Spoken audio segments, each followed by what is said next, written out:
Hi, everyone. This is Sunu Chandy. I'm a big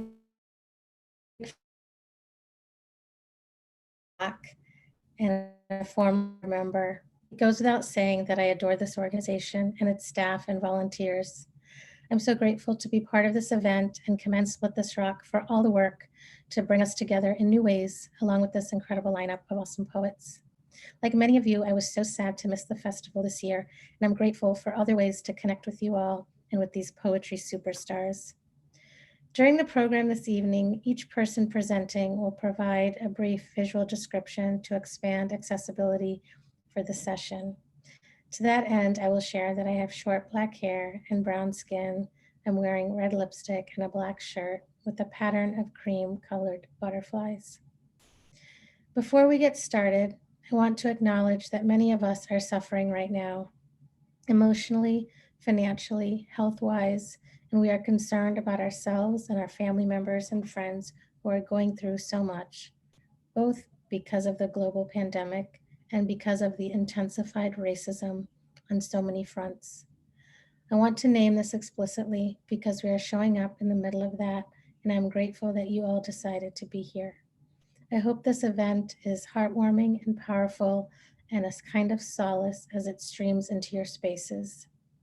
Before we get to the poets, we have an important message from Split This Rock's Executive Director, Rasha Abdelhadi. Thank you, Sunu. Hello, this is Rasha Abdelhadi. I am a Palestinian Southerner with light skin and chin-length black hair that is shaved on the sides. I'm wearing a black and rainbow kufiya and a black t-shirt that says Arabs for Black Power. Beloved gathering, I would usually offer a land and labor acknowledgement here at the beginning.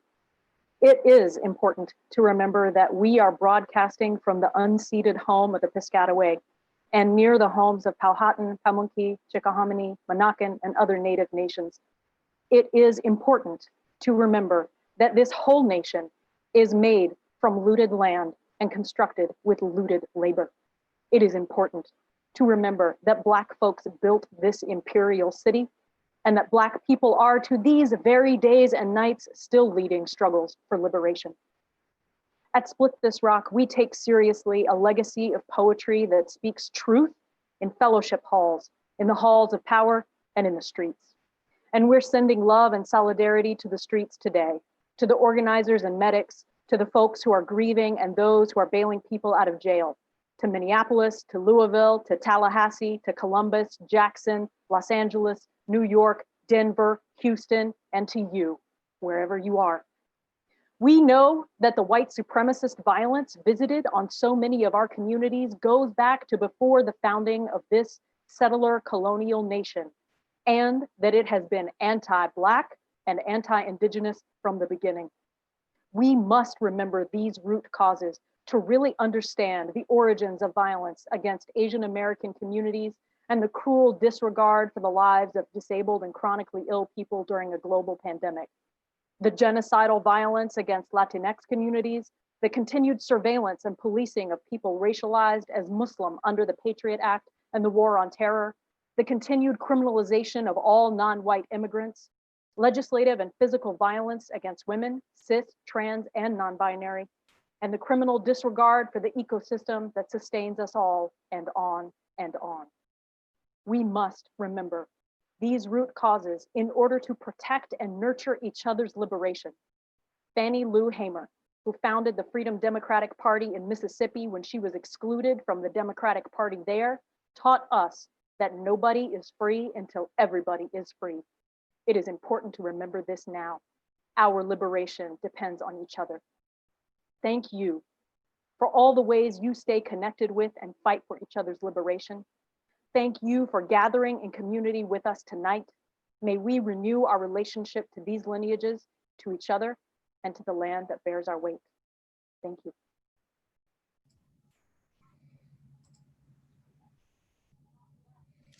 Thank you, Rasha. Thank you for making all of those really, really important connections. Given everything that is on our minds and hearts this evening, I hope that it is good to be together as part of a larger poetry and social justice community Thank you for making the time to be here. And thank you to the poets this evening. We're going to start with Mahogany L. Browne. Mahogany is a writer, organizer, and educator, executive director of Bowery Poetry Club and artistic director of Urban Word NYC and poetry coordinator at St. Francis College. Browne has received fellowships from Agnes Gund, Air Serenity, Cave Canem, Poets House, Mellon Research, and Rauschenberg. She is the author of Woke, A Young Poet's Call to Justice, Woke Baby and Black Girl Magic, Macmillan, Kissing Caskets, Yes, Yes Books, and Dear Twitter, Penmanship Books. She is also the founder of the Woke Baby Book Fair, a nationwide diversity literature campaign, and as an Arts for Justice grantee, is completing her first book of essays on mass incarceration, investigating its impact on women and children. She lives in Brooklyn, New York. Welcome to Mahogany, and thank you so much for joining us. Thank you, Sunny. Thank you so much.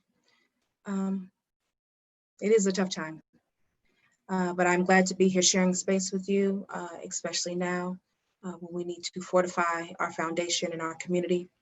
So tonight's reading, I would like to dedicate to Tony McCade, George Floyd, Yasin Muhammad, Fanan Burhi, Sean Reed, Stephen DeMarco Taylor, Ariane McCree, Terrence Franklin, Miles Hill, Darius Tarver, William Green, Samuel David Mullard, Kwame Jones, Devon Bailey, Christopher Whitfield, Anthony Hill, Devon Bailey, Eric Logan, and Breonna Taylor.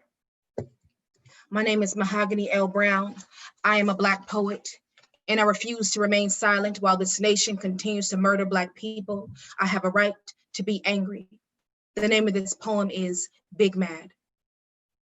Most of them mad because I remember what happened after the car wreck on Telegraph, how it trapped a young boy's crushed frame and no one even saved him a prayer. Just poured out some malt for his orphan son, watched the demons march to overturn coup, blasting, they mad, because I remember too good. Can't never remember to forget what they couldn't erase. No filter, no explanation of miscommunication will remove the will from their bloody hands. Someone tried to kill me today. Someone tried to kill me yesterday. Someone aimed to shoot me dead last week via text, via Twitter, unanswered email, refusal to see me human and call it a poetry slam. And somewhere at the bottom of the ocean is a metaphor that's been wrung dry. Somewhere, a red wheelbarrow is creaking a tune that wasn't meant to be played with the kind of drums that thrum in my DNA. I may have done it again. Tainted the Canaan with culture. Historical splatter on top of what a symbol be. Bop, bop, bop, bop, bop, and the jazz balladeer collides with the hip hop in me. A pair of trees outside my window are dancing. A nighttime sway like two lovers alone. I watch between the black metal and dirty window, think I can locate a pulse of a dream I once lost. Mistook it for a song of you belong, you belong, you belong here. An American tale, an American take on stealing what was never yours and selling back to the witness. Bare arms, sawed off maul. My makers call me a fugitive, spring for hazard lights outside of front doors, but won't pay for rat removal or parking garage or wooden floorboards sinking until ants beneath submerge, then spread like jellyfish. I point my pinky toe at the mass. And from this angle, you'd never know I was dying. I'm an outlaw to aging. I don't make the rules. Black women are forever.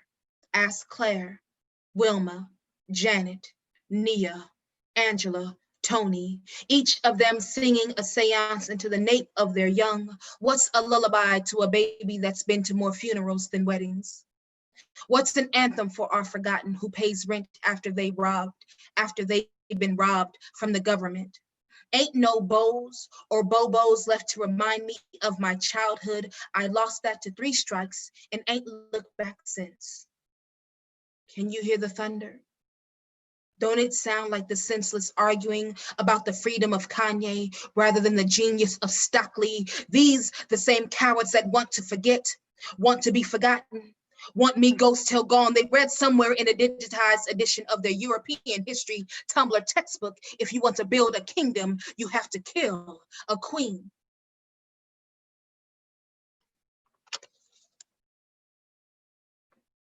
And an angel with the slanted halo rocks crack salt on top sidewalks. As the children cry for a future they ain't never gonna see. The wind is the afternoon's midwife, shocked by all the blood loss. That crip walks like baton toss ready for Mayday. The lyrics could become a cradle strain if you close your eyes tight enough, if you forget who died for you to be here in the first place. And the poet writes you into memory. Neurons respond to the noose. The noose produces a sequence of nightmares on repeat.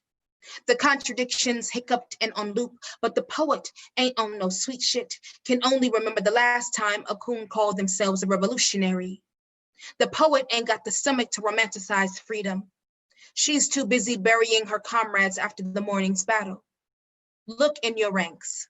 Call forward the agent. You know them by sight. The same one to step on a Black woman's back and call it generational healing.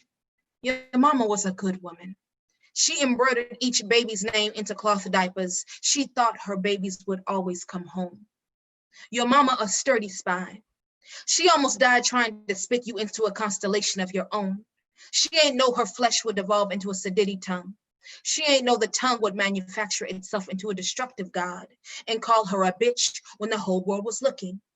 Your mama counted your fingers and toes and hair follicles. Praise the Lord and his disciples for your beautiful mouth.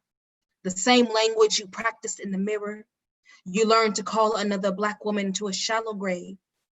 The Black woman is an easy target to a sloth with a lazy imagination. You the type to fight and slap jokes at a Black woman's back when she ain't give you her dinner plate. But the poet is tired of playing giving tree. The poet's body is tired of open. The poet catch heat and still recite psalms in your honor in the name of self-defense. The poet been here, writing remembrance and tossing salt over each shoulder, crossing hands across the chest, just in case the poet got to crack your jaw, shake loose the fracture like bacon bits, pray for understanding when the dust goes go. The poet was born a witness and dodging bullets ever since word became bond, but a bond ain't nothing but a steel bar promise for 3 squares and a cot. And every seat with the homeless family, and every city with the homeless family, and every here with the homeless family is a landscape surviving on darkness and neck bones on silt and soot, on ballads in the tune of a shotgun in the coat closet. The lugs ain't nothing but a metaphor for a eulogy. Eulogy is pretty talk people do to pretend they ain't try to kill you slowly in the first place. The truth is never convenient. The truth ain't nothing but a pound of dirt, heavy and on top of the poet's name. The pound is a fist closed salutation. Turn 180 degrees beneath the shadow of 8 planets. Call the wolves to the garden. The starving love the smell of a wound opening. There's got to be a Bible verse about fool's eyesight. Hide the answers for our people's liberation in the nook of a barbershop, in the office of a politician, along a comet's tail, or on a beach full of crushed seashells, and watch whiteness walk around trying to discover a new name for stolen. But if you search the history books, you can see the poet in the corner of the snapshot. You can find the poet in the index. You can locate the poet in the notes, each utterance of what it actually is and not what is being sold, dripping, dripping, dripping like red diamonds. Look closer. Can you see it? I've built this dirt home just for you. My name is Mahogany L. Browne. I am wearing a head wrap with a scarf from West Africa. I'm wearing a t-shirt. It is tan colored with the name Asada. across my chest, and I'm wearing red Wooby Woo lipstick. Thank you for being here. Thank you for sharing space. These poems are difficult. We have work to do. I hope they provide you some kind of solace, some kind of strengthening during this rough time, during this tumultuous time. And this is my final poem. Ain't got much space for wallowing. We walk 3 speed up a block for a 2-piece and a biscuit until the moon scares us back home. Street lights sound different during an apocalypse. They say pandemic, and all I hear is economic cleansing. Who do you pray for when your tongue is blistered and your throat is on fire? And your neighbors practice an anti-vax life with weekly wine deliveries, and you haven't smelled a smell since your hands baked a boxed lemon cake. All praises due. The ability to have heat and water and a box cake with sprinkles.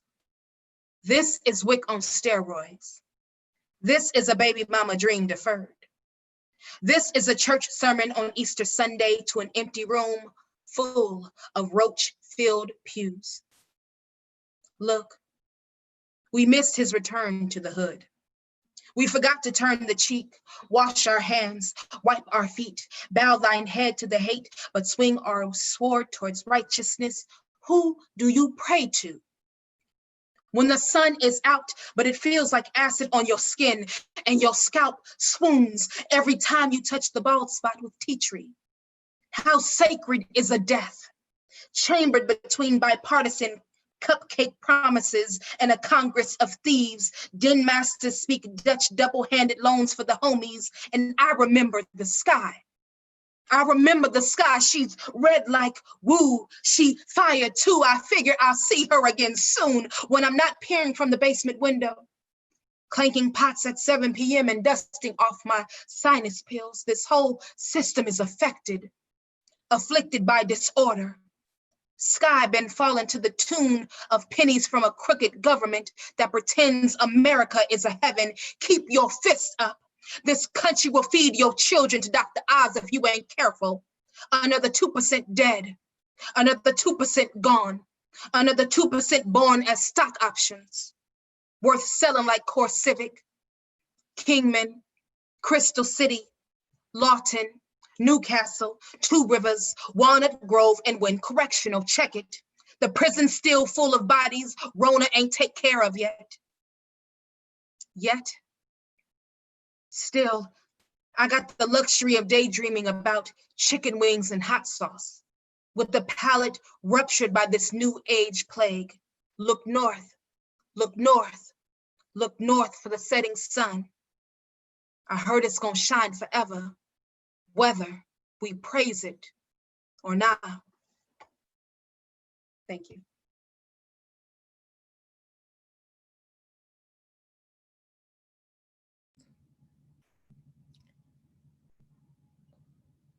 Thank you so much, Mahogany L. Browne.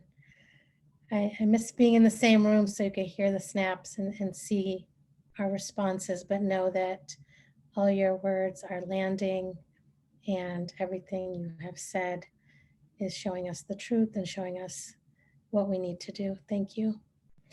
Our next poet is Marilyn Chen. Marilyn Chen is an award-winning poet. Her works have become Asian American classics and are taught internationally.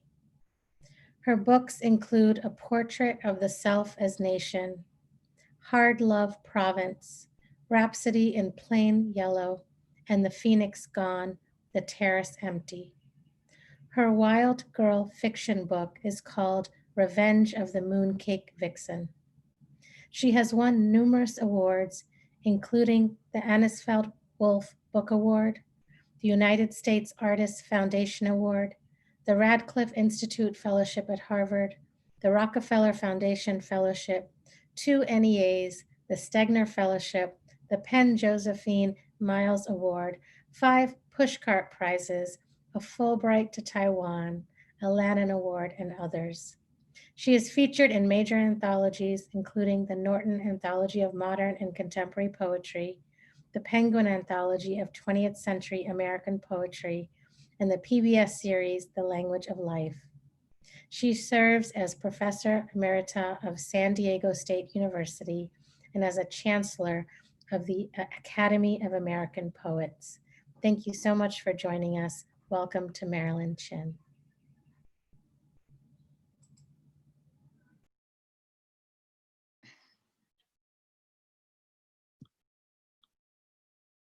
Oops.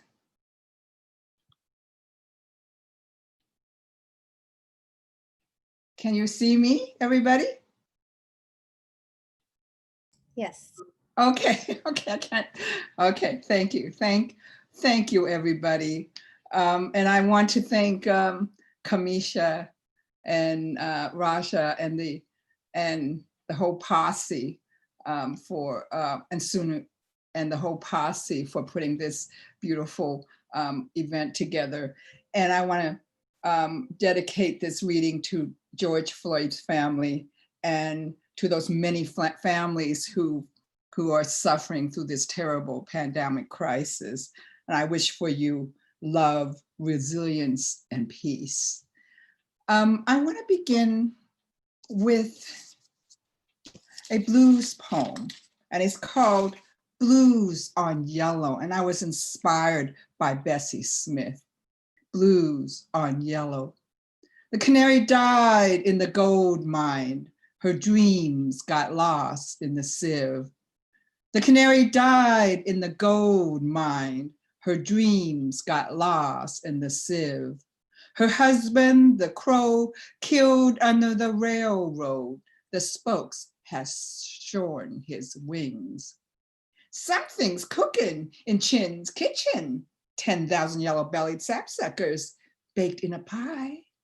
Something's cooking in Chin's kitchen. 10,000 yellow-bellied sapsuckers baked in a pie.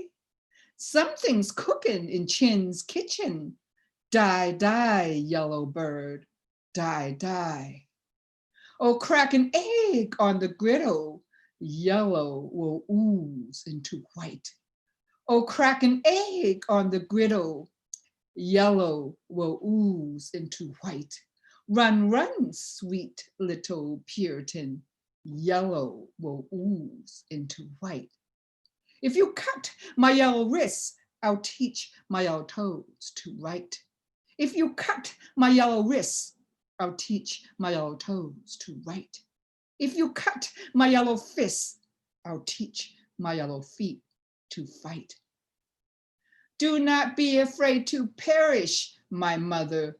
Buddha's compassion is nigh. Do not be afraid to perish, my mother. Our boat will sail tonight. Your babies will reach the promised land. The stars will be their guide. I am so mellow yellow, Buddha sings in my veins. I am so mellow yellow, Buddha sings in my veins. Oh, take me to the land of the unreborn. There's no life on earth without pain. So, I meant to say, to give you a visual description of myself, I have long black hair, long pearl earrings from Hong Kong, and a chemise, a silk, I don't know, multicolor chemise. I hope that's a good description. I don't know what to read. Maybe I want to cheer up. Maybe I'll read some bad girl haiku. Are we ready for some bad girl libidinous haiku?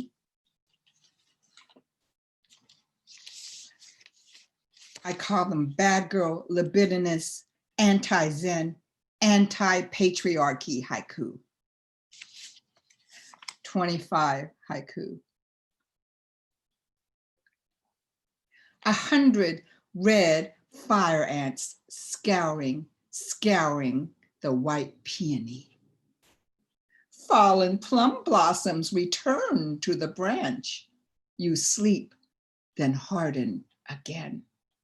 Oh, I guess I should say that this is kind of racy, this a series of haiku, rather racy. So I'm just, it's a caution. Yeah, okay, a warning to those who might get upset over racy poems. Okay. Cuttlefish in my palm stiffens with rigor mortis. Boy toys can't love. Neighbor's barn, grass mat, crickets, blue boy, trowel handle, dress soaked in mud. Iron-headed mace, double-studded halberd, slice into emptiness. Oh, fierce ogoos, tie me to two wild elephants, tear me in half. Oh, my swarthy herder, two-humped Bactrian, drive me the long distance. Forceps, tongs, bushy, whip, flanks, scabbard, stirrup, goads, distaff, wither, owl. Black-eyed Susan's, Queen Anne's lace, bounty of cyclamen, moan paths erupt. Gaze at the charred hills, the woebegone kiosks, we are all God's hussies. I have not fondled the emperor's lapdog, whose name is Black Muzzle. Urge your horses into the mist-swilled Galilee, oh sweet Bedlamite. Her Majesty's randing up the jeweled stairs to find the pleasure dome. Ancient pond, the frog jumps in and in and in, the deep slap of water. The frog jumps into the ancient pond. She says, no, I am not ready. Coyote cooked his dead wife's vagina and fed it to his new wife. I plucked out 3 white pubic hairs and they turned into flying monkeys. Let's do it on the antimacassar, Little Red drew her teeny pistol from her basket and said, eat me. Chimera, Madame Popot, grafting a date tree onto a date tree. His unworthy appendage, his mutinous henchman, grazed my pink cheeks. He on top now changes to bottom. Goddess welcomes her devotee. Fish, fish, foul, foul, mock me, Mistress Bean Curd. I am both duck and essence. Sing, sing, little yellow blight. Rage, rage against the dying of the light. Don't touch him, bitch. We're engaged. And besides, he's wearing my nipple ring. I thought I'd read this wild series of haiku to just, have a little laugh, a little fun, because it's just been so seriously upsetting lately. I would like to now read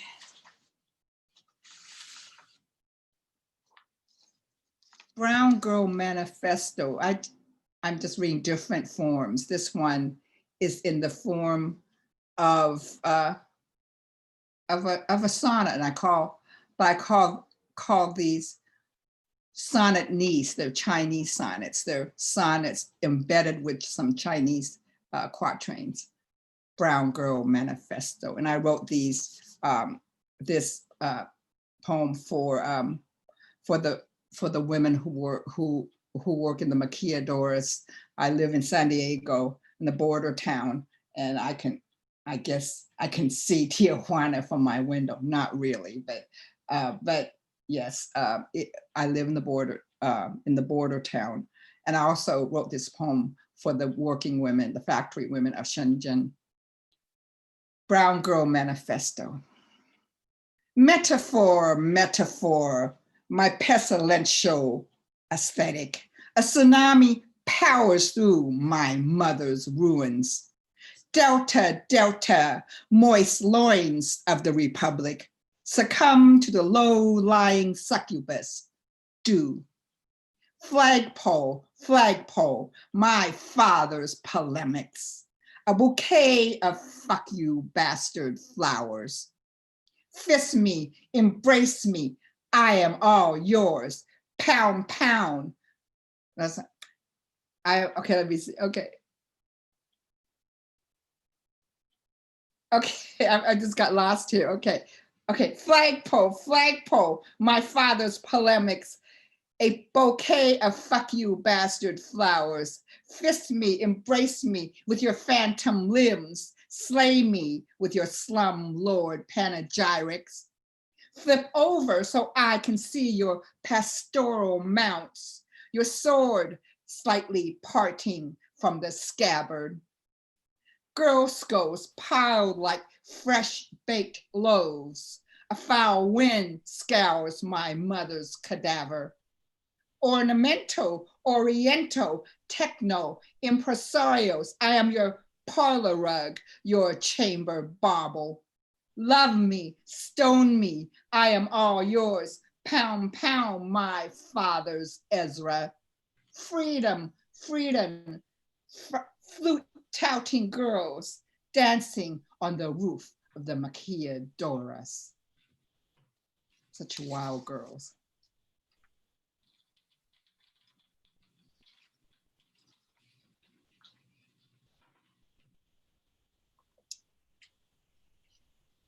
I'm really concerned about my dear friends in Hong Kong. I heard last night that 2 of my students are imprisoned for their work in the protest, and I'm very concerned about them. So I'm going to read a couple of poems for them. This one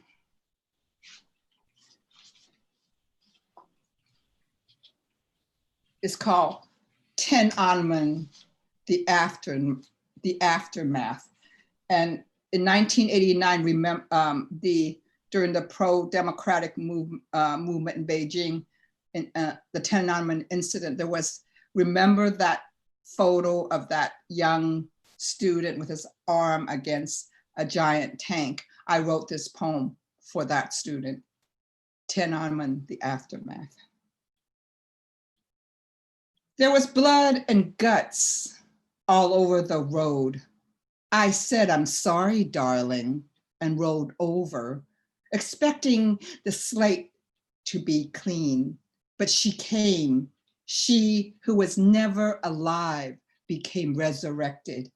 I saw her in dream, a young girl in a qipao, bespeckled, forever lingering, thriving on the other side of the world, walking in my souls as I walk, crying in my voice as I cried. When she arrived, I felt my knuckles in her knock, her light looming over the city's great hollows. Hope lies within another country's semaphores. The goddess of liberty, the statue of mercy. We have it all wrong, big boy. How we choose to love, how we choose to destroy, says Zhuangzi, is written in heaven. But leave the innocent ones alone, those alive yet stillborn, undead yet waiting, in a fitful sleep undeserved of awakening. And this is another poem I wrote for the Chinese democratic movement. It's called Beijing Spring. And I'll end with this poem. Beijing Spring. Love, if I could give you the eternal summer sun, or China back her early ideological splendor, I would. If I could hoist the dead horses back and retrieve the wisdom charred by the pyres of Chin.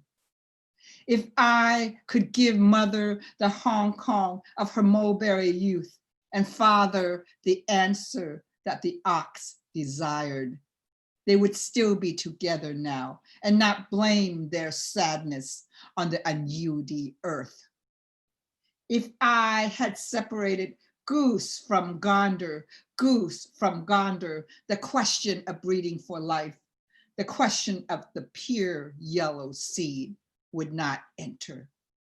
This courtyard, this fortress, this alluvium where the dead leave their faces. Each step I take erases the remnant of another. Each song I sing obfuscates the song of Chang'an. Ripples, washing, sand, ripples, washing, sand, ripples. Each poem I write conjures the dead, washing women of Loyang. Lover, on Tiananmen Square, near the Avenue of Eternal Peace, I believe in the passions of youth. I believe in eternal spring. As the white blossoms, sweet harbingers, pull a wreath around the city, as heaven spreads its indifference over the bloodied quay. I want to hold you against the soft silhouettes of my people. Let me place my mouth over your mouth. Let me breathe life into your life. Let me summon the pair connubial geese from the far reaches of the galaxy to soar over the red spokes of the sun's slow chariot and begin again. Thank you very much. Thank you, and please, please be safe. Thank you to Marilyn Chen. Thank you for that incredible reading. Thank you for lifting up women workers, anti-patriarchy, all these examples of resistance, and also for the racy poems. Thank you so much. We are now moving to our next poet. Leah Lakshmi Piepzna-Samarasinha is a queer, disabled, non-binary femme writer, poet, disability and transformative justice movement worker, and educator of Burgher Tamil Sri Lankan and Irish Roma descent. The Lambda Award-winning author of Tonguebreaker, Bridge of Flowers, Care Work, Dreaming Disability Justice, Dirty River, A Queer Femme Color, Dreaming Her Way Home, Body Map, Love Cake, and Consensual Genocide. They are the 2020 winner of the Lambda Literary Foundation's Jean Cordova Lesbian Queer Nonfiction Prize.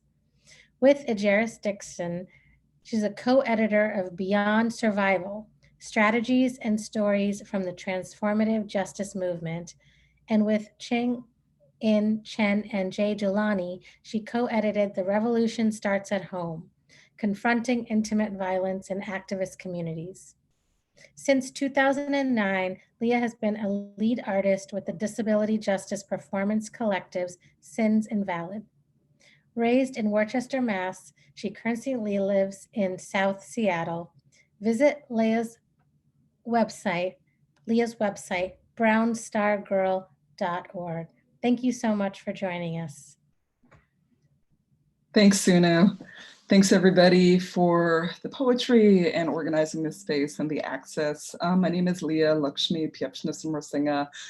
I'm a light sand, brown skinned person with big clear cat eye glasses, kind of the modern cat eye.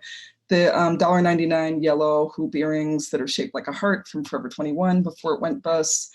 Purple lipstick, it's called a Unicorn by Too Faced, and I have much grayer than 3 months ago, though it was already pretty gray. Curly, graying, black, and purple, light purple hair on one side of my head that's curly, around a 2B, if you know your curl texture stuff. So I'm gonna, I was like, normally if I did a reading, I'm always like, let's do the community announcements first. I wanted to let people know who are mourning Tony McDade, who is a Black trans man who was murdered, that there's a candlelight vigil online honoring his life in around an hour and 15 minutes if you go to facebook.com/Alpha Omega Kappa Fraternity. His fraternity, I believe, is hosting a place for people who want to get together, particularly Black trans folks who might be mourning him and wanting to uplift a space for Black trans life. Yeah, and when I was thinking about what I wanted to read, I'm dedicating my poems to the life and legacy of my friend and comrade, Stacey Park Milburn, who died 10 days ago on May the 19th, on her 33rd birthday. For people who don't know, Stacey was and is an incredible, incredible rock star. My friend Max Erb once said, "There's no keeping up with the whirlwind." Stacey, I just nominated her for an award, and people were like, what did she do in the past year? And I was like, I'm gonna run out of space. But she was an incredible foundational person in disability justice in the struggles and organizing of Black and Brown disabled folks for our lives. She was part of the reason why we still have the ACA and the ADA and Medicaid and care services. She founded a community center by and for disabled Black, Indigenous, and people of color in East Oakland in her home that was foundational in creating mutual aid networks of survival for disabled Black and Brown folks in East Oakland over the past 2 years that she had been in that house. They were giving out hand sanitizer and still are to houseless folks who are disabled all over the community. And I don't know, I was just like, what are you, Jesus? And of course she'd be like, no. But in terms of, and I'm not a Christian, but in terms of embodying being somebody who had a real low ego and was an organizer and just showed up, she was the church of show the fuck up. She also was an incredible poet and writer. And if you go to the Disability Visibility Project, there's a post up there called Stacey Taught Us, a syllabus that has a lot of her writing, some of which is her poetry. And I taught her writing, I've taught a writing class online centering the writing by and for disabled Black, Indigenous, and folks of color for the past bunch of years. And I always taught her work. So I wanted to start by reading 2 short pieces that she had up publicly, because this is such a disabled time and place we're in terms of the pandemic and in terms of everyone facing the forces of racist ableism and trying to survive it as best we can. And as Mahogany and Marilyn and Sunu and Kamisha have all spoken to, we're in really tough times. And in thinking about the writing I wanted to share, I wanted to share some moments of disabled strength and joy, which some of us are already in touch with, and a lot of us can maybe get some joy and some strength from hearing. So I wanted to start with this piece by Stacey Park Milburn, which is entitled "No One Sat Me Down and Said." No one sat me down and said, "Disabled girl child, this is what you do if somebody does not want you. When you looked at my body and cried, I did not know what to do but hold you. I held you, cried over me. If one day a disabled girl child asks me what to do, I will tell her to kick you the hell out of her bed. Hold your head high, beautiful one." And this next piece is called The Rattle. Stacey was a trach user. She had a trach and she was a ventilator user. And if you search Cryptchick and The Rattle, she made a beautiful captioned Vimeo poem where she was writing about her access device, not as something that she was ashamed of, but as something that was such a beautiful, complicated place of learning to love her disabled self. I want to offer it it seems especially timely as so many of us are living with COVID, surviving COVID, or fearing ventilators and fearing long-term disability. And I wanted to offer this poem from somebody who lived with disability for all her life, who is in a revolutionary practice of undoing that shame and fear. The Rattle. Leave your revolver on the nightstand, your tongue in the back of your warrior mouth.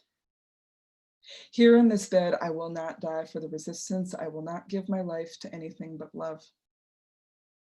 And I know resistance is love and struggle is never just a kiss, but there are no martyrs who sleep in my arms. Body stolen, body back. I'm already fighting for this tenderness. Embrace has been my only liberation. Let the rattle of these steady lungs be a revolutionary's lullaby. I promise the ventilator will hum you something even sweeter than silence. And this next piece is mine. It's called I Want to Kill the Entire Medical Industrial Complex for You, but all I can do is write this poem. I am from a Rust Belt city. I'm sarcastic. You can laugh along. I want to kill the entire medical industrial complex for you. I want to kill every fucker who killed Carrie and Jerica and Heather and people I don't know and won't know because ableism killed them. Who might kill you because you are a fat queer woman of color on wheels with a vent in her throat who needs a goddamn cancer surgery. I want to kill every motherfucker who says, oh, I don't think we really need to do a biopsy.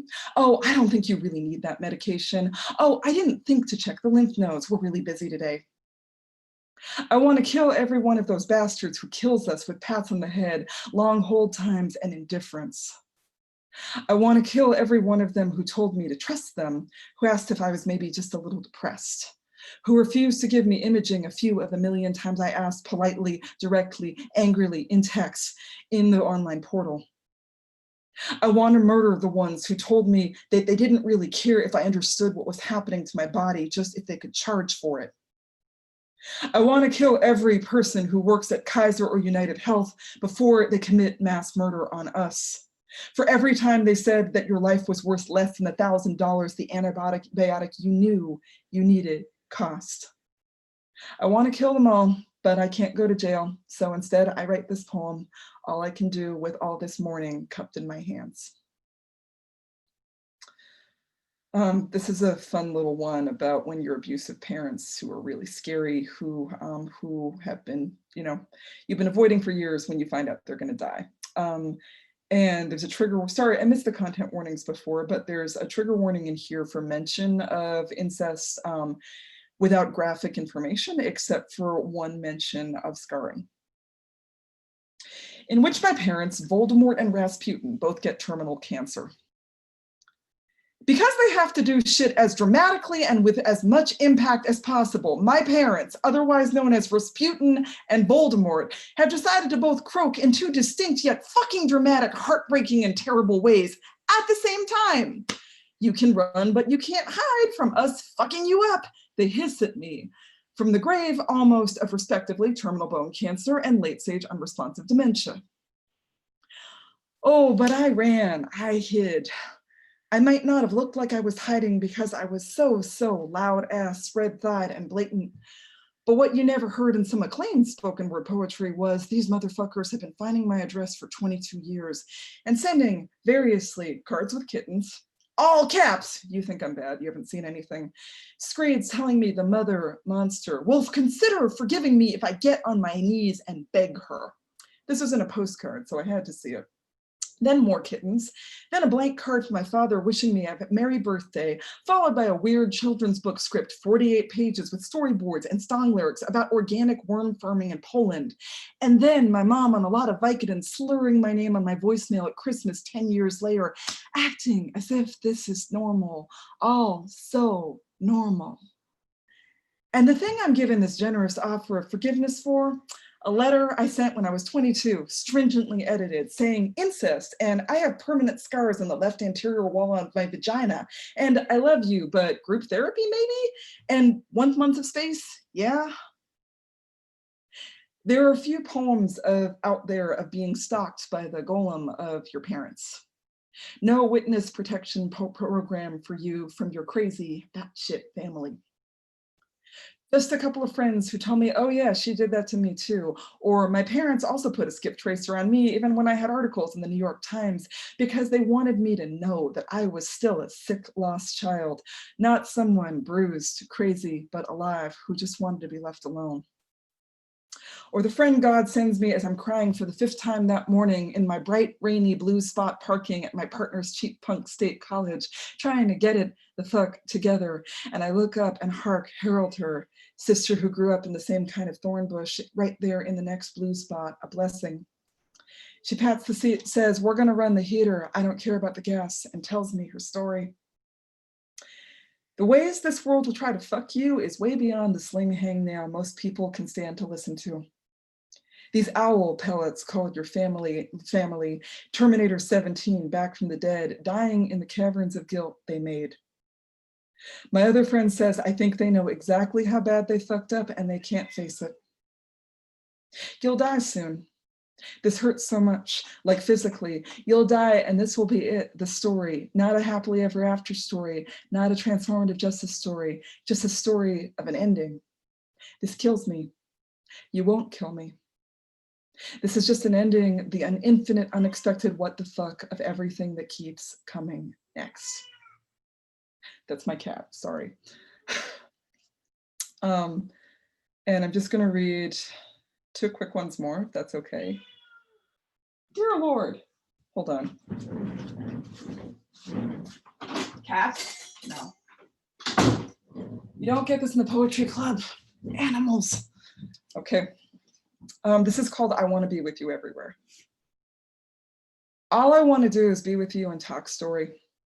You, the story of your disabled maid queer chainmail getting stolen, your panic attack, and your friends, don't worry, let's take the story where it works.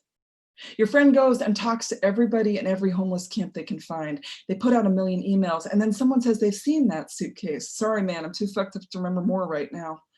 But then the girl shows up who's found it. They text through her friend's phone. You wire your friend $300. She texts, okay, he's a white guy with cerebral palsy and a sleeveless vest. And a white van rolls up by Bart. She jumps out, throws the suitcase with the chainmail, grabs the money, and is gone. Everyone in the Bay is all Mia Mingus this, interdependence that, but they can't go to the goddamn grocery store with me.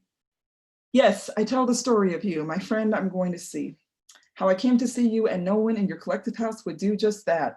5 jobs or don't give a fuck, and me, I flew on a plane to go sit with you at the food stamps office. You moved to your mom's ashram, then when the incest killed you immediately, you bought a one-way ticket to a city to stay with someone you'd never seen. I don't even know how to spell this city. Any Venmo you send me will go to pizza, coffee, and cigarettes. I'm on the train to you now, a disability justice story. I haven't seen you in person in 2 years, another one. I made it here on 1 million rides and keys laid out of strangers' houses, coffees and a ½ pound of salami, beds and dasam bringing you 2 boxes of chamomile lavender tea. And the guys in the Crip cart who appear in the Chicago Amtrak station in the middle of my, well, what can you do, surrender, when I'm about to miss my 1 train of the day on a fucked up leg and put me in the cart, drive 40 miles an hour till they get to the last door and the last seat on the last train 30 seconds before the door slams. Angel talking in the back room of the bar intently. Candace said she'd come, but she's still at the salon. Thumball took an hour each way to come in their beautiful buttock. Southside Spoonies came for a sec and then had to take a train. This all is a disability justice story. This is some crazy shit. I got 1 million more. You want to stick around? And this is the last one. And I might cry for this one, but it's okay. This is called End of the World Park, or Why Disabled Women of Color Die Young. It's not always murder, ableism, or homeless. Sometimes maybe you look at the available options and go, fine. It's not always tragedy. Who lives long and well anyway? Who gets to? It's not she's with Jesus now, God needed another angel. It's the crystal clear clarity of disabled life and time. Me and you hang out, your buffalo plaid jacket and hat, your Southern Crip organizer, bourbon cocktails from a pour spark dispenser. We talk about all the bitter elder beloveds. Say, are we going to be like them if we make it to there?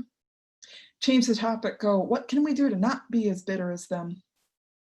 Still don't have an answer, settle on. I promise if we start acting like that, I'll tell you, follow with, and this one kills me. I promise if I'm about to die, I'll tell you, if I can. You didn't get a chance. You didn't want me to run away. You knew I already had so much death. You didn't know. You didn't think it was going to happen. You wanted to focus on your life. All of these are good answers.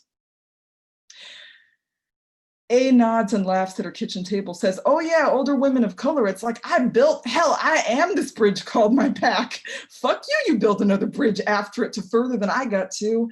And fuck you for telling me that maybe that bridge that got us here needs a retrofit or a paint job or an accountability process. Here I am on my 4th life, looking at 9 more. 11K in IRA, bracing for a recession, successful book, but people don't give any kind of cripple money, sometimes even your own. Sometimes especially your own. We didn't expect any of this, our survival to get to bitter, our lives, the movement twists and turns, the ways we continue to be deliberately forgotten. We're so used to being the only one in right. I still don't want to die young. I still want us all to make it to that big ass place over the hill. I want a mixtape, a love song, a scream. I want none of us to ever end. Thank you all so much. Thank you so much, Leah Lakshmi Piepzna-Samarasinha, for all your leadership as a queer poet, as a disability justice advocate, and thank you for bringing Stacey Parks' life and words and joy and poetry into this space. Thank you for all that you do and all that you represent. Thank you so much. Our next poet is Kimberly Blaeser, writer, photographer, and scholar. Kimberly served as Wisconsin Poet Laureate for 2015 and 16.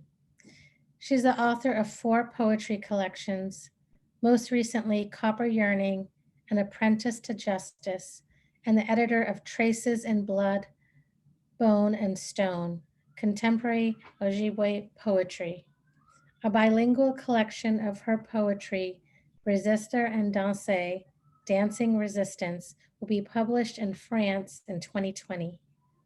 An Indigenous activist and environmentalist from White Earth Reservation, Blaser is a professor at UW-Milwaukee and the MFA faculty for the Institute of American Indian Arts in Santa Fe.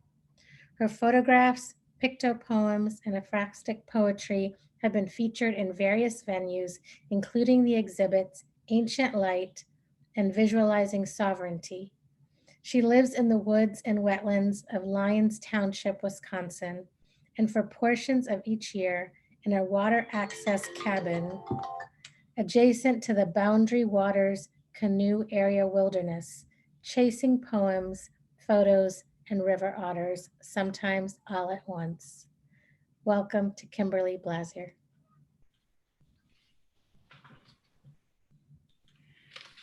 Thank you so much.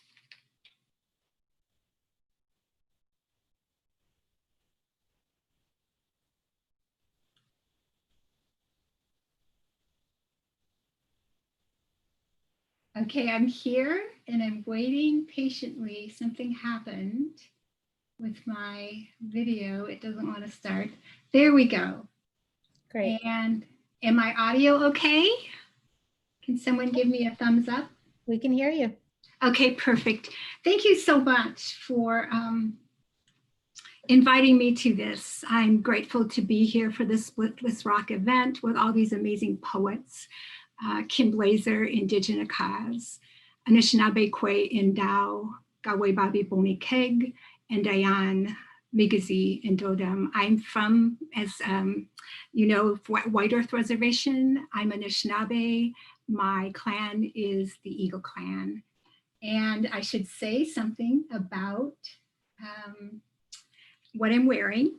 I'm in my library. I'm wearing a copper top. It has sort of black vines and flowers on it. I have long shoulder length, darkish brown hair.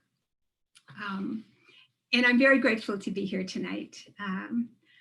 I wanted to start with a poem that acknowledges, as Rasha's introduction did, the original inhabitants of this continent, all Native nations on whose traditional lands much of America's real estate sits.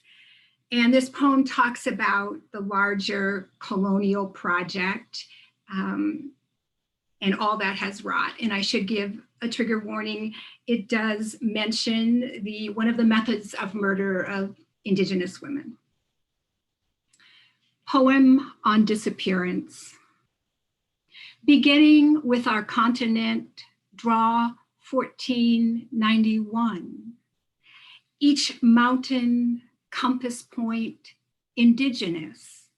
Trace trade routes, languages, seasonal migrations.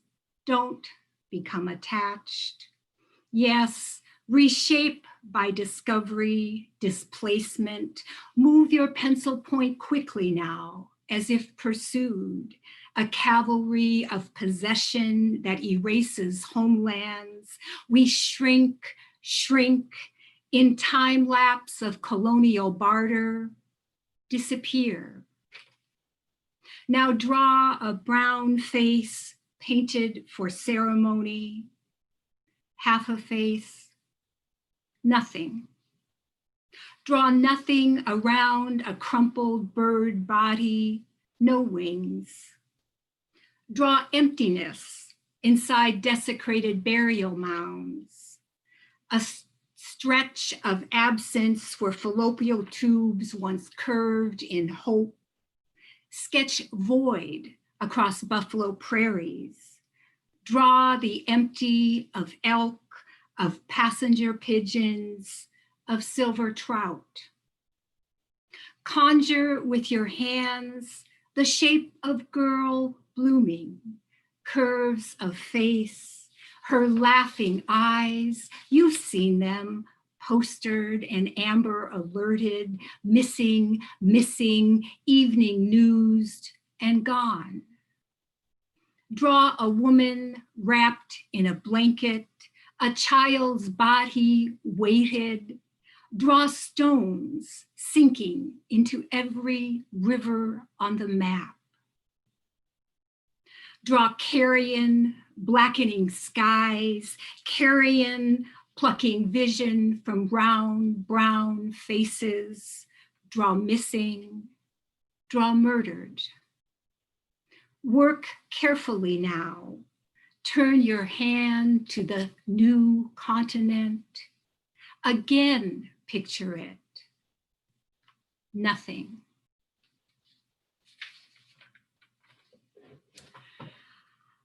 About a year ago, I wrote a poem for an issue of the About Place Journal, and it was devoted to dignity as an endangered species, dignity itself as endangered. And it's dedicated to Nathan Phillips, who was the Indigenous man who 2 Januaries ago was drumming on the DC Mall and was confronted and mocked by a group of youth. So, on the dignity of gestures for Nathan Phillips. 1, remember hands ungloved and notched by life. Watch them pour stovetop coffee into tin cups. Lift cross poles onto fence bucks. Mend nets. Rock your children. 2, pay homage and speak the names of sweepers and shovelers, canners, cafeteria cooks, baby doctors, and deathbed watchers. Esme, Dale, Margaret, David, Mike, and Colleen. 3, receive all gifts, crocheted Afghan or prize money, with humility.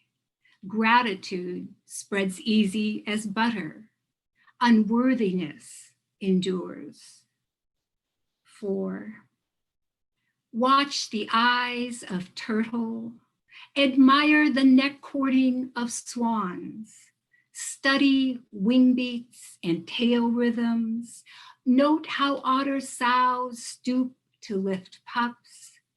Listen to wind in fall, to trees bending and unbroken. Announce like spring frogs the unfolding of each holy year. Carry candles into cathedrals, poetry into prisons. 5, do not become beasts in the fray. Remember the indigenous hands that drummed on, the man who stood calm.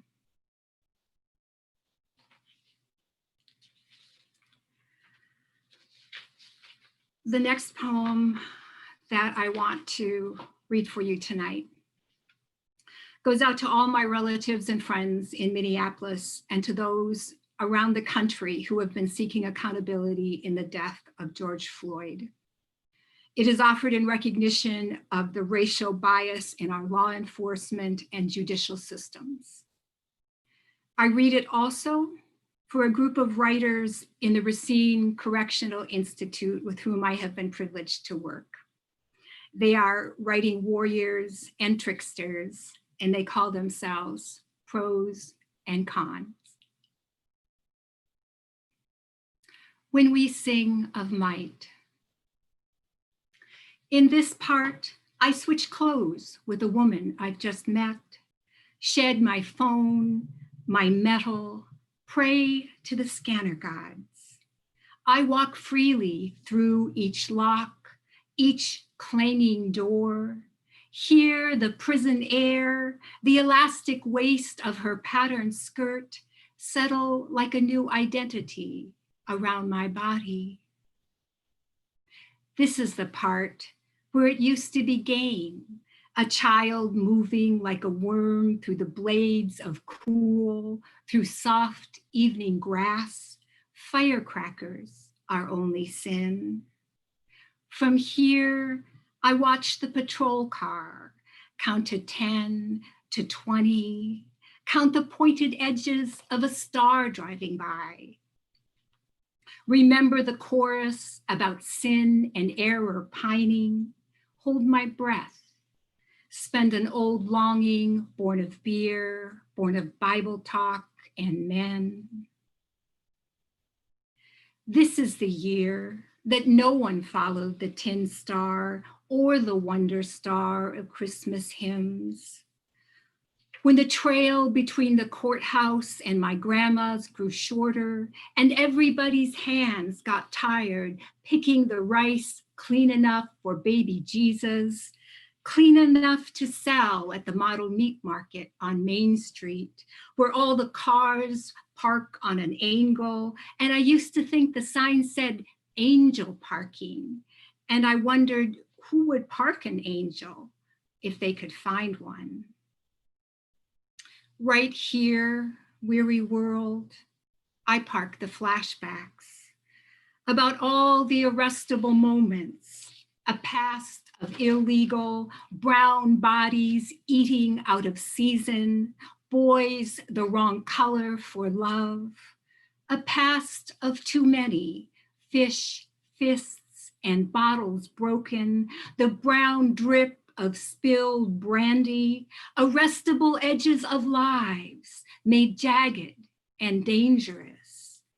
His law is love, and his gospel is peace, star-jagged and dangerous as the moments where I see, and maybe you do too, the faces sharpened into angles of rage, of disgust sharpened on all the low-wage jobs and lying songs our children learned in grade school and sang at concerts with finger play and warm Kool-Aid, when we all still drank the Kool-Aid and believed the liberty lyrics. And in his name, all oppression shall cease. This is the part where arrestable moments could go either way and do, depending upon the time of night, the star-wearing body, the county. So that quiet and breath-holding was training. That counting 1 to 10, 10 to 20, this is where seconds can become years for some. If it goes the wrong way, if they are the wrong color, when their pockets are empty, when liberty and justice for all are all used up. But when we sing of might, this is the part where my jailed brown uncles, my shackled cousins angel their way in, where children fostered and lost reappear. I dress in their stories, patterned and purple as night. I dress in old songs of prison trains and men covering their eyes to sleep, of women on one side of a sliding panel. of lives shattered, but mosaicked by might, the angles of survival, a many-cornered wholeness.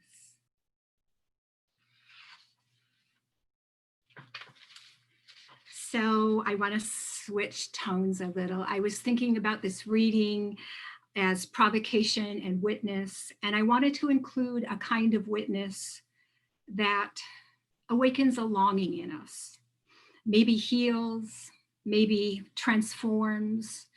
The moment that we center on something small in our experience, but unaccountably, it may push us to the border of something large and maybe even sacred.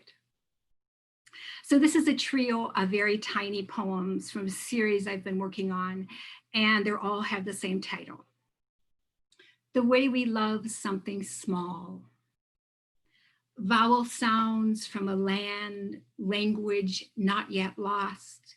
Muningwane kanig minis, my tongue and island too, swimming where Migas rises. This ache, tiny but growing, the place I keep it. The way we love something small, the spare, copper leaf on pavement after rain, notes in evening hallway of the music building, my heels a metronome, keeping time. What holds us to precision? Boundary waters cedar growing from rock, bonsai'd by elements, intricate curve of trunk, the space around it. The way we love something small, inky leaf shadows on snow, each animal track a hollow, trace of bird feet, double oval of deer, the glyphs we make, the ones we follow. This next poem I want to dedicate to all of you who are out there with us tonight in your sheltering, because I believe that you would not be here with us if you were not warriors of justice. And this is a poem that attends to the darker side of Native history. It has some historical allusions, which I'm sure you will recognize, but it also is about resilience. And it is also about the work we do as writers, apprentice to justice. The weight of ashes from burned out camps, lodges smolder in fire, animal hides wither, their mythic images shrinking, pulling in on themselves. All incinerated fragments of breath, bone, and basket rest heavy, sink deep like wintering frogs, and no dust bowl wind can lift this history of loss. Now fertilized by generations, ashes upon ashes, this old earth erupts. Medicine voices rise like mists, white buffalo memories, teeth marks on birch bark, forgotten forms tremble into wholeness. And the gray weathered stumps, trees and treaties cut down, trampled for wealth, flat potlatch plateaus of ghost forest raked by bears, soften, rot inward, until tiny arrows of green sprout erect, root fed from each crumbling center. Some will never laugh as easily, will hide knives silver as fish in their boots, hoard names as if they could be stolen as easily as land, will paper their walls with maps and broken promises, scar their flesh with this badge heavy as ashes. And this is a poem for those apprenticed from birth. In the womb of your mother nation, heartbeats sound like drums, drums like thunder, thunder like 12,000 walking, then 10,000, then 8, walking away from stolen homes, from burned out camps, from relatives fallen as they walked, then crawled, then fell. This is the woodpecker sound of an old retreat. It becomes an echo, an accounting to be reconciled. This is the sound of trees falling in the woods when they are heard, of red nations falling when they are remembered. This is the sound we hear when fist meets flesh, when bullets pop against chests, when memories rattle hollow in stomachs. And we turn this sound over and over again until it becomes fertile ground from which we will build new nations upon the ashes of our ancestors, until it becomes the rattle of a new revolution, these fingers drumming on keys.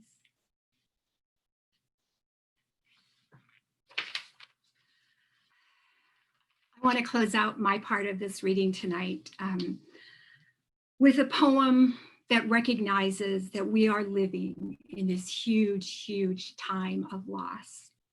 And this is a poem that I wrote as a help for myself to deal with loss. And I send it out to all of you. Afterwards,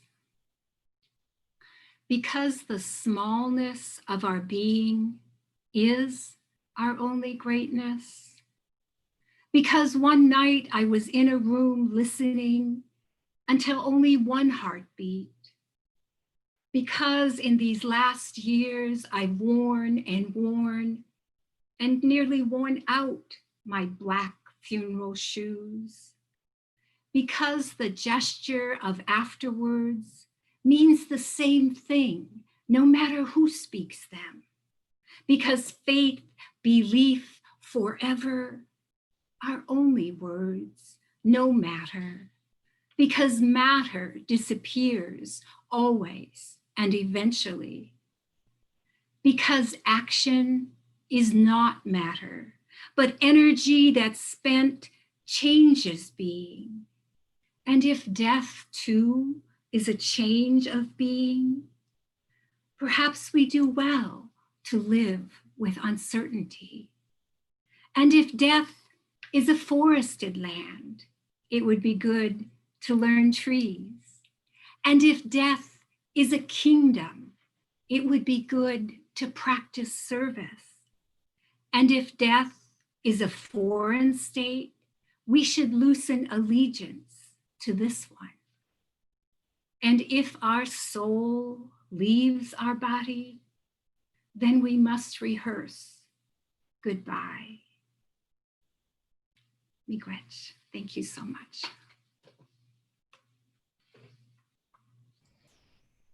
Thank you, Kim Blaser. Thank you so much for all that you shared about dignity and grief and revolution. These themes we need so desperately. Thank you for your words. And thank you to all of our 4 featured poets this evening. Thank you to Split This Rock, to Rasha, Kamisha, Chelsea, for all of you, for the tech and logistics and everything that goes into planning a virtual event. Before I close with a final poem, we have just a few announcements. First, please support the poets from this evening by checking out their work and looking for their books. Please make a note to attend Split This Rock's upcoming virtual poetry events. On Thursday, June 11 at 6 p.m. Eastern Time, we have poets Justice Amir, Cameron Awkward Rich, Trevino L. Briggs Plenty, and Kyle Dargan. On Wednesday, July 1st at 4 p.m. Eastern Time, we have the 2019 Youth Poet Laureate Azura Tyabi, Jackson Neal, and Marin Wright Kerr. There's also a fellowship happening at Split This Rock, a paid part-time remote position. It's the Poetry Coalition Fellowship, and more information is available on the website, and applications will be accepted until July 15th.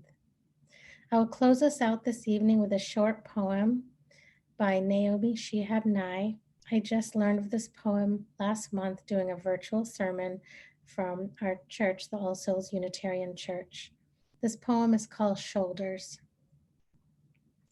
A man crosses the street in rain, stepping gently, looking 2 times north and south, because his son is asleep on his shoulder. No car must splash him, no car drive too near to his shadow. This man carries the world's most sensitive cargo, but he's not marked. Nowhere does his jacket say fragile, handle with care. His ear fills up with breathing. He hears the hum of a boy's dream deep inside him. We're not going to be able to live in this world if we're not willing to do what he's doing with one another.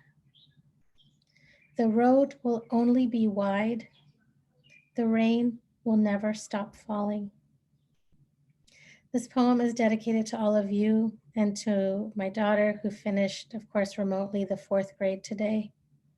May she always feel protected and know the importance of working in solidarity with others for social change, including racial justice and accountability, gender justice, LGBTQ justice, disability justice, immigrant justice, and all of the other work that must be done to achieve our collective freedom.